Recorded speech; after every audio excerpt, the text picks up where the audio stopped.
Hey guys, welcome back. Okay, today we are going to build paper nails. Pag hindi mo afford yung mana iba kids nails. So ito na. Pwede na natin igawa. So let's go. So for this tutorial guys,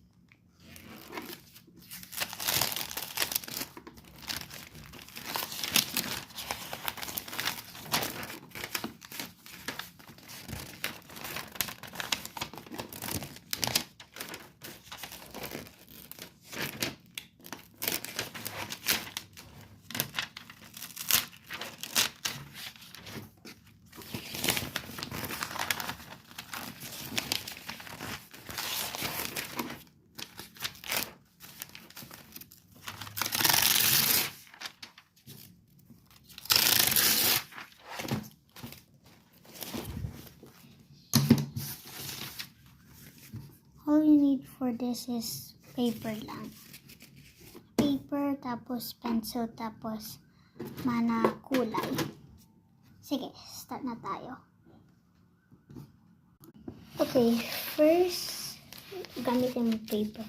Kinana ko lang yung sa notebook ko na ayaw ko yung sa paper. Pero pwede din. Sige. Sandali, kuha ko konting. Kunin ka din ng ruler para sa measurement. Okay guys. First, dapat measure mo each inch.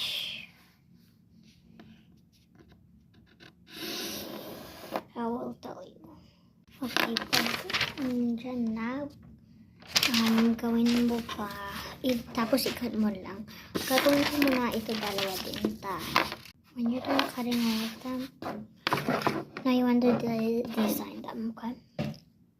When you're done designing all of them, you want to you want to color it. Okay, pagkatapos mo guys mag-design, gusto nyo na mag-fold ng ganito. And now you have your fantastic nails. Okay guys, thank you for watching all. Sana magustuhan nyo ito na tutorial paper nails. Parang sinort ko yung colors. Some lang. Some. Bye guys. Love you guys all.